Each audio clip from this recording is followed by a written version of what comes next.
El mundo se me cayó encima, yo sentía que no podía soportar aquel dolor. La pérdida que tuve fue el asesinato de mi hermano mayor. Quería llenar un vacío en mi corazón que ningún placer de este mundo lo llena. Yo quería tratar de dirigirme por ese camino del deporte y de una carrera profesional. Comencé a probar muchas cosas que la realidad es que se resumen en delitos y pecados.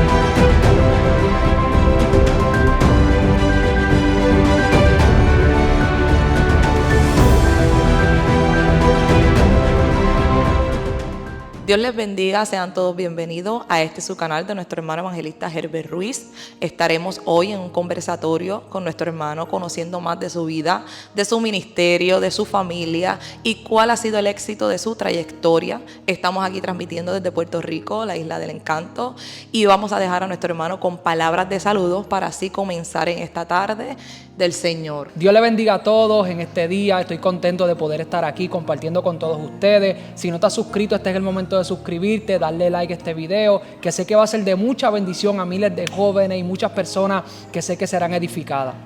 Amén. Y para así dar comienzo, sabemos que has hablado a lo mejor de muchos temas, pero hoy queremos conocer cómo ha sido tu niñez, de dónde viene nuestro hermano Herbert Ruiz, dónde nace, quién es su familia, cuáles fueron sus comienzos, ¿verdad?, en su niñez. Amén. Pues mira, yo vengo de un barrio conocido como Palos Blancos. Muy pocas veces hablo de esto, pero la realidad es que vengo de un barrio marginado por la droga. Pues mi familia fue marcada por esto en la calle. Acá en Puerto Rico pues se vive mucho lo que son los puntos de droga, el narcotráfico, la delincuencia. Y pues mi familia es una familia con un gran corazón, son gente que te demuestran su amor con todo su corazón, y crezco en un ambiente donde pues el punto de droga era dominado por mi familia, y es lo que uno comienza a ver desde que crece, problemas, peleas, pleitos en el barrio.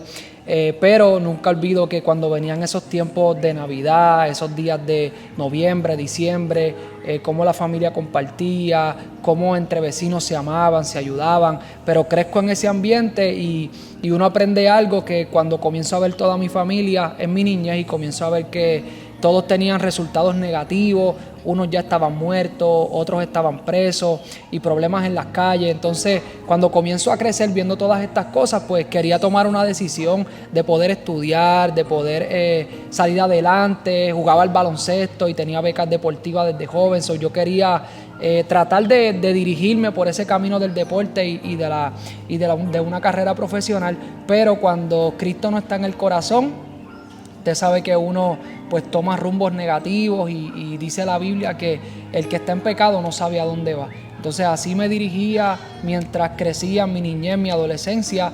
Crezco en ese lugar y estoy propenso a continuar haciendo lo que mi familia hacía. Amén, hermano. Y hablando de ese punto de la crianza, quiero preguntarte, siempre en nuestra familia hay alguien que nos inculcan valores. No sé si tus padres eran cristianos, cómo eran tus padres, era un hogar funcional o disfuncional. ¿Cómo te crías? ¿Cómo creces? ¿Cómo era tu hogar? Pues mira, la realidad es que primero no me crió con mi papá. Mi papá tenía su esposa, su matrimonio, estuvo con mi mamá, y pues por esta razón pues no me crió con mi padre. Me crió ahí en casa de mi abuela. Mi mamá trabajaba mucho y pues criándome en ese ambiente difícil, algo que hoy yo valoro y que hoy aprendo que la palabra del Señor no torna atrás vacía, es que siempre se hacían cultos. Mi abuelita iba a una iglesia Discípulos de Cristo, allí en el mismo barrio, y siempre se le daba prioridad a lo que es el evangelio, la palabra.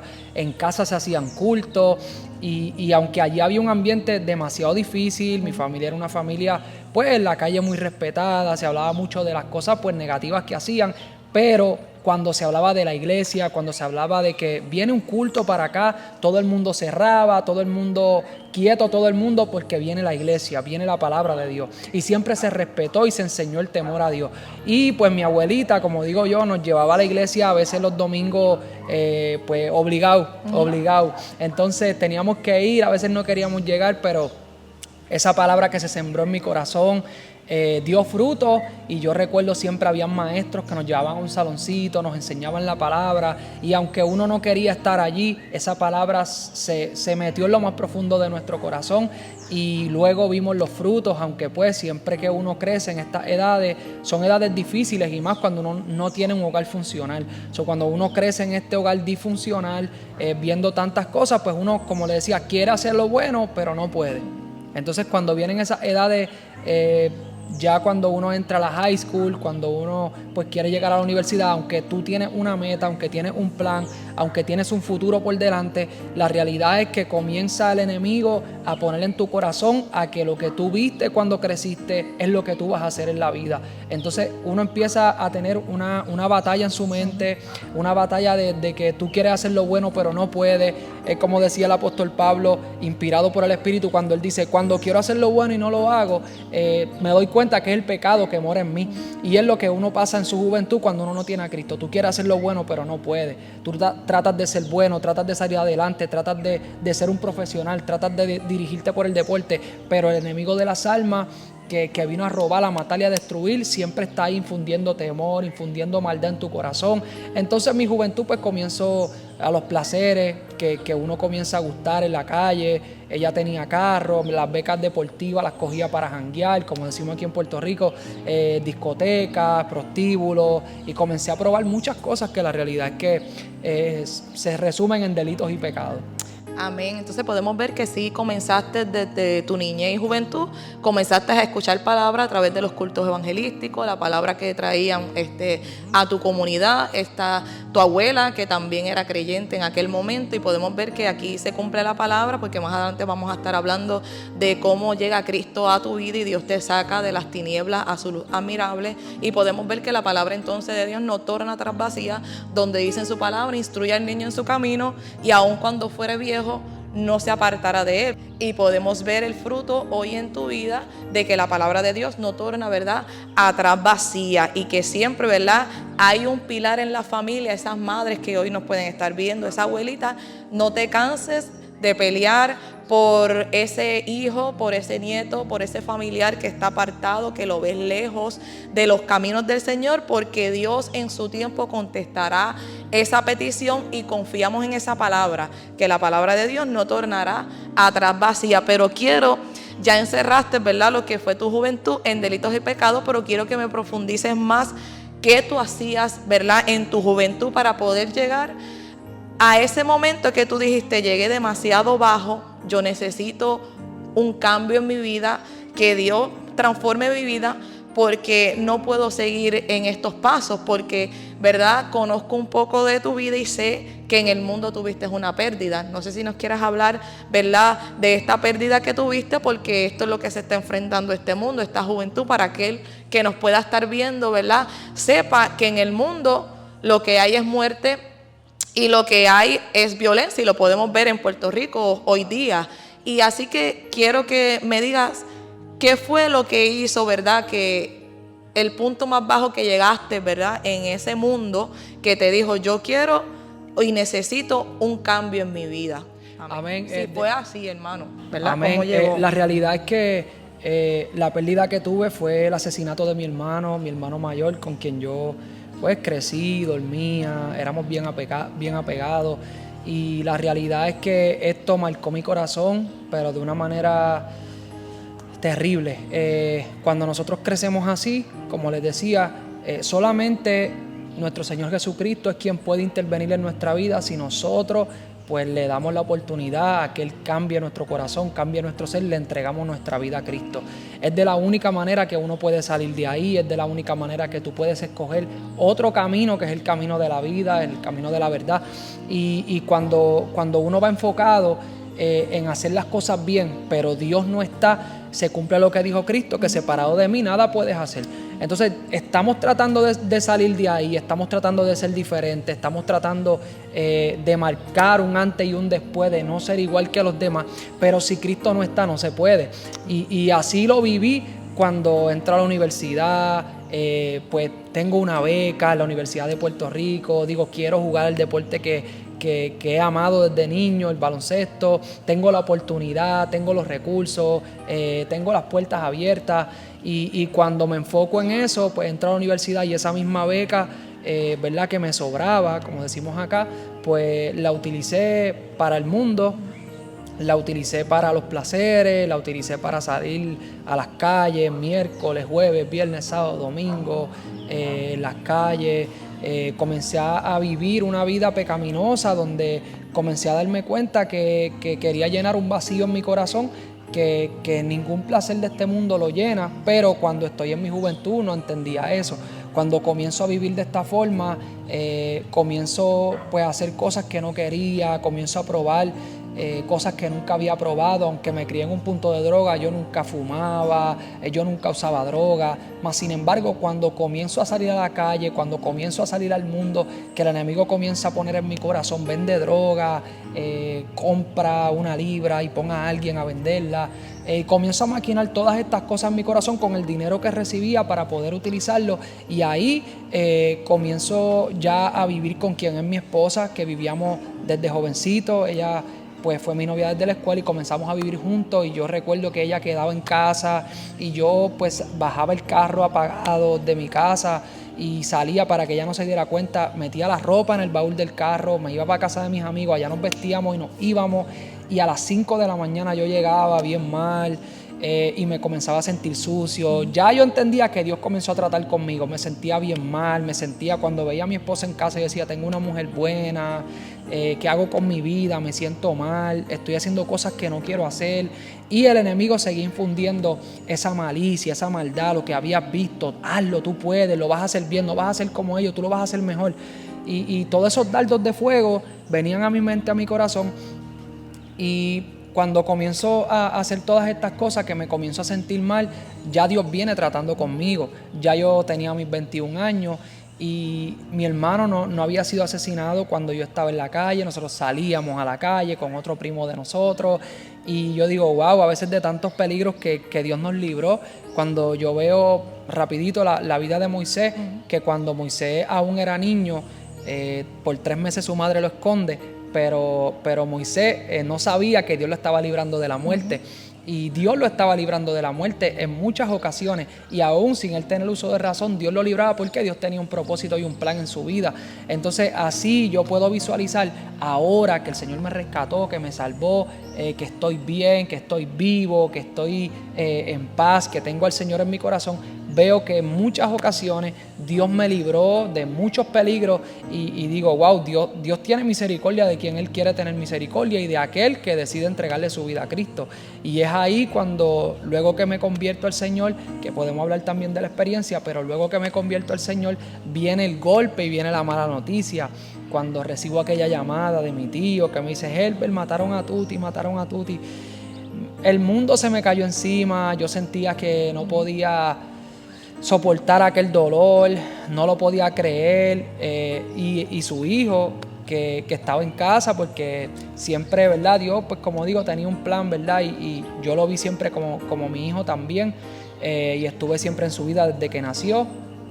Su hijo estaba en casa, lo primero que cuando lo miré, él estaba jugando y en su inocencia, tenía como 9 años, Joviel, y cuando lo veo le digo a mi esposa, quédate aquí con el nene, tengo que irme. Y le digo, mataron a Tuti, me llamó ahora.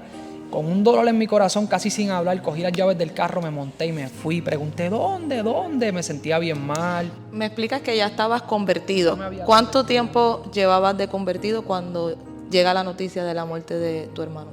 Yo llevaba alrededor de 1 año de convertido.